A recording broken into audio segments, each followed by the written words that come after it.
Hey everyone, welcome to my channel, Where's My Socks?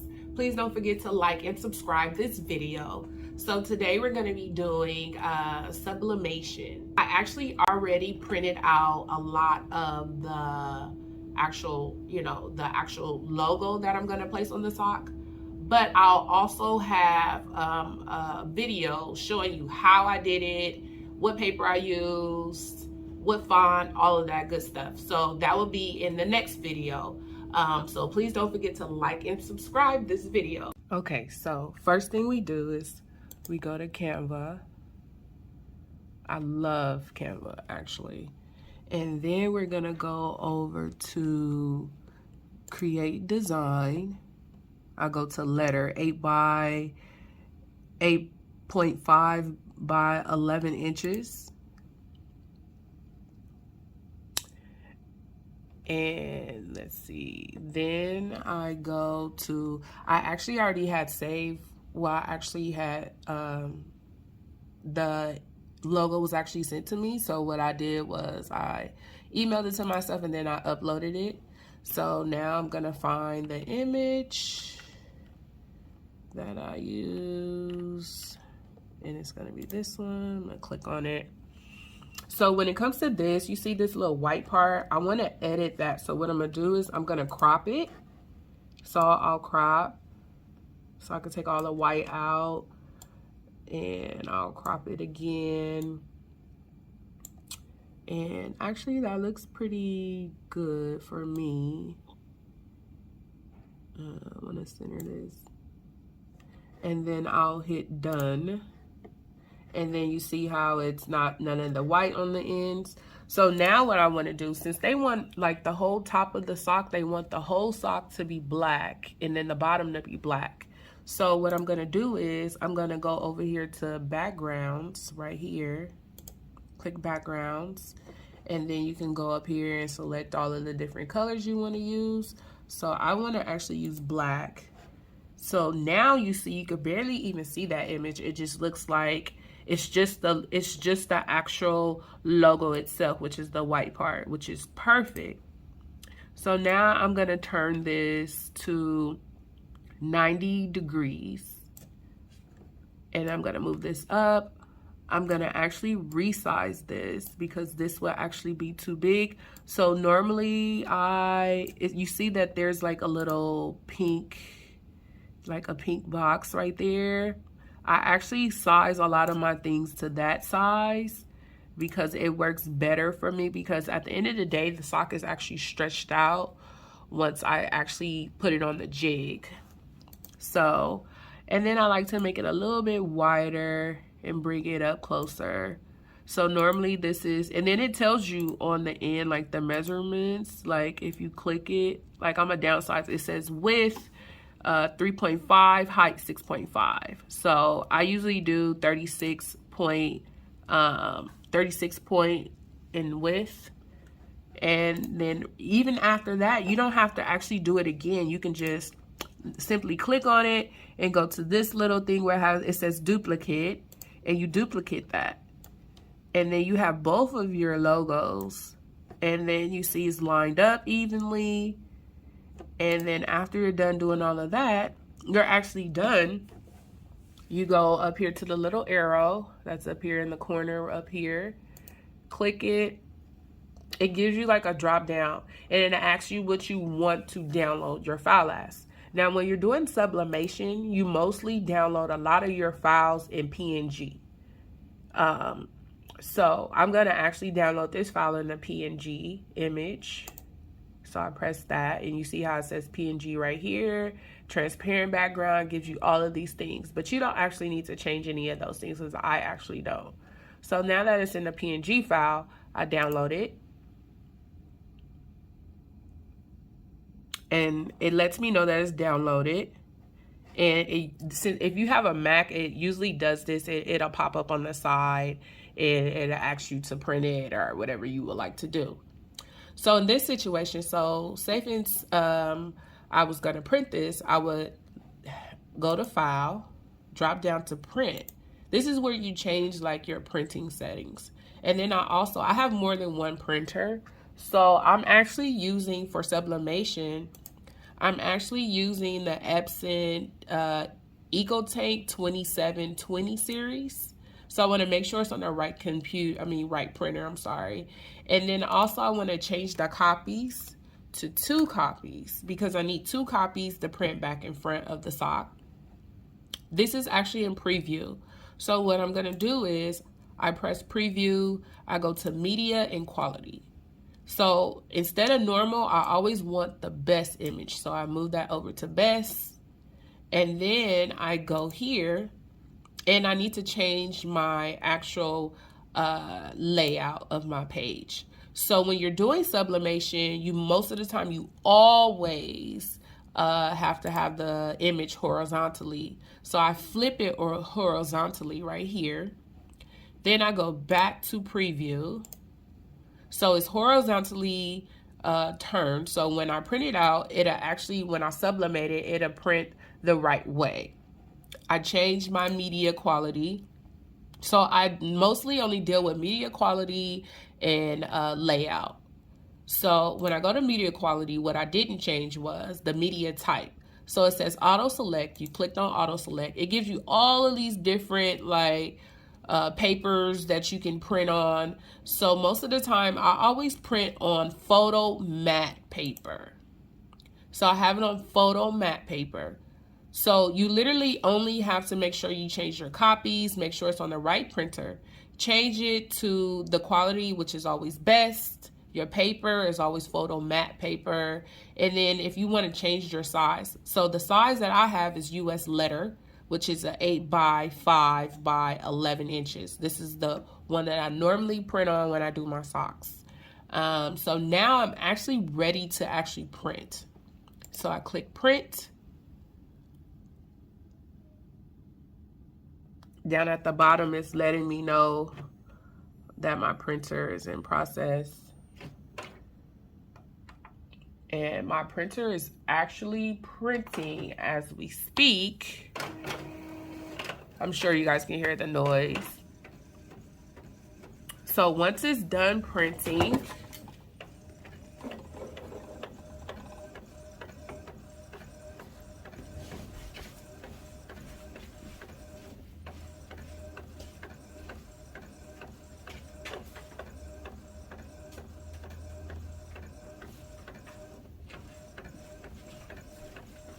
it's going to actually come out looking like this.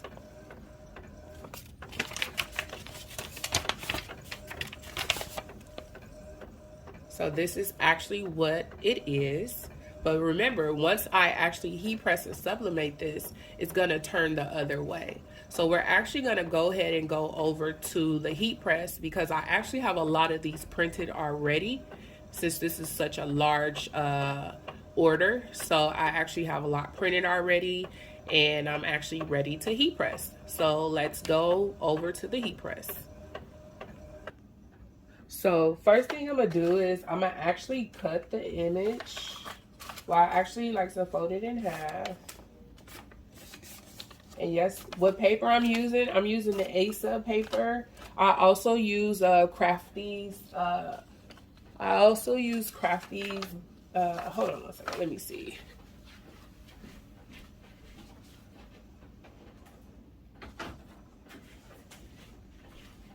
So these are actually my 2 go-to papers. I use their brand, which is pretty good, and I also use Asa paper. So both of them are good. This one actually releases more ink. This one is just, it's normal Asa paper. It releases ink as well, but any one of these are fine, to do your sublimation. So yeah. So basically what I'm going to do is I'm going to cut this first, and then after I cut it, I'm going to actually place them here. And then before I do that, let me just go ahead and show you what I use. So these are from Silky Socks. They have the black interior, and yeah, they have the black foot. This part is polyester, this part is cotton. Feels really comfortable. And then you need your jigs. So these are brand new jigs, of course, and then these are like the older ones. I prefer to use the older ones for this because, of course, this is black ink, so I just prefer to do it like that. So yeah, so first thing I'm gonna do is I'm gonna load the sock onto the jig like so.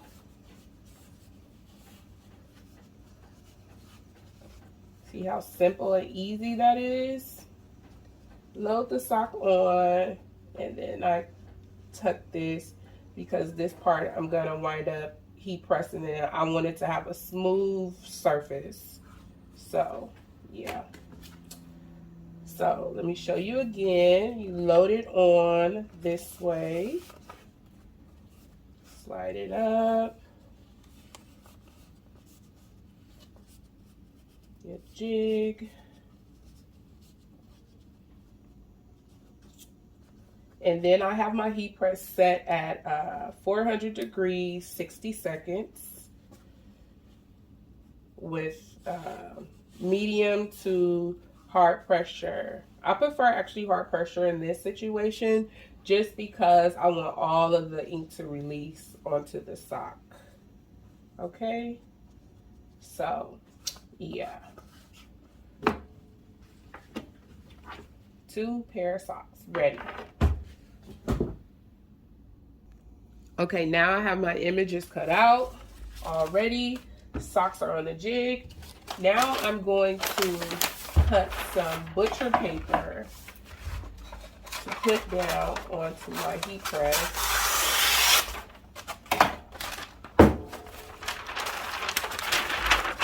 Place it onto the heat press. All right.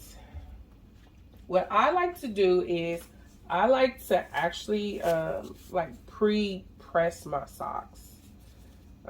Just because, you know, just so that way it can give it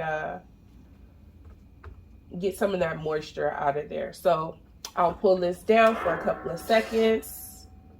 Actually, I won't lock it. I'll just hold it for a couple of seconds, like 5 seconds. Lift it up. And I feel like we're ready to go. So yes, here we go. So I'm gonna actually just do one sock at a time, just so that way you guys can see. I'll take my image. I always overlap because I want it to bleed over and get all of the ink. So that's normally what I do. When you turn the image this way, it's actually the right way. This is the way that their logo is. So I make sure I place it the way that the logo is actually shown.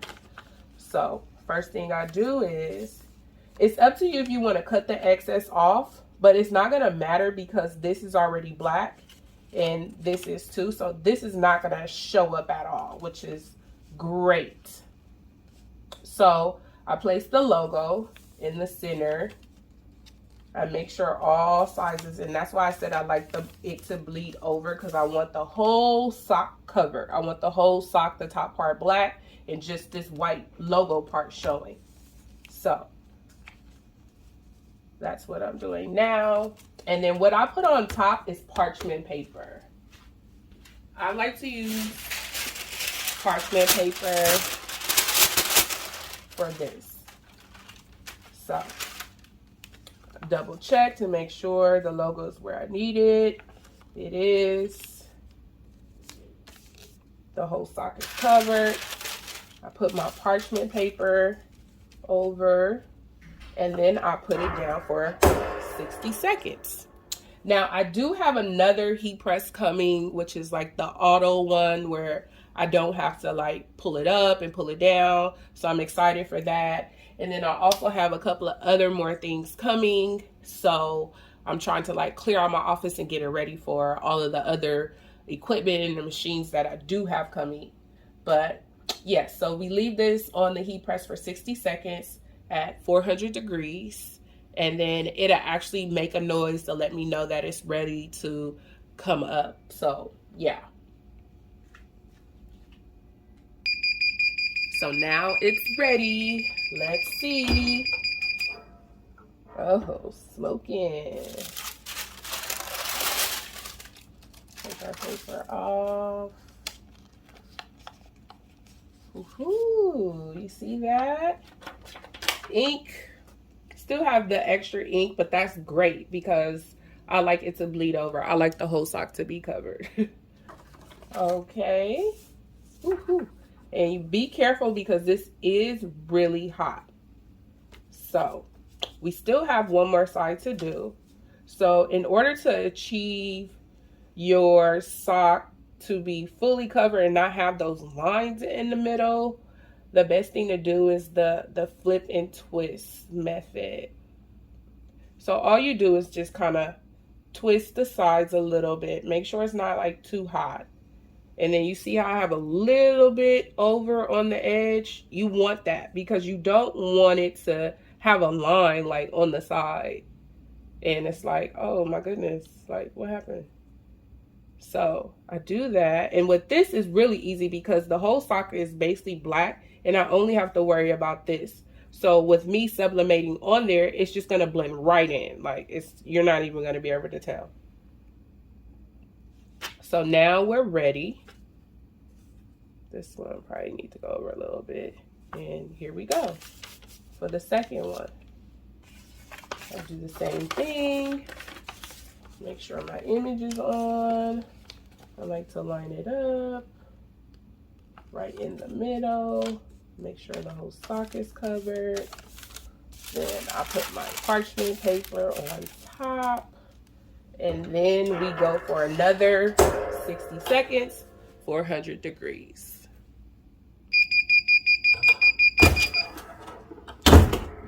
All right. Oops, I left that up a little too hard.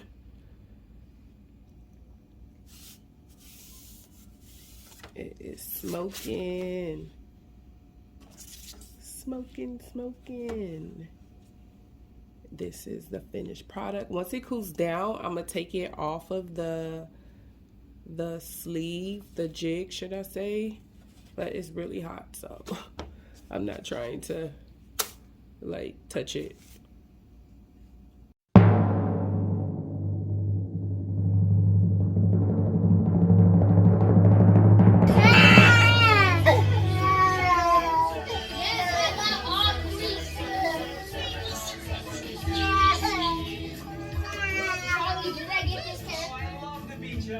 Because now I can take a vacation without ever leaving home. Come on, everybody.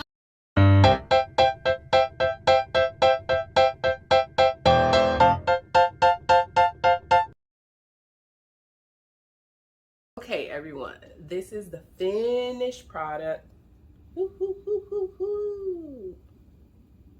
So the goal is you always want to brand your business, okay? The key is you want everybody to know your brand, or even, you know, that just helps you to get noticed. So I think a good idea is to put it on your socks. A lot of businesses don't have their actual logo on their socks.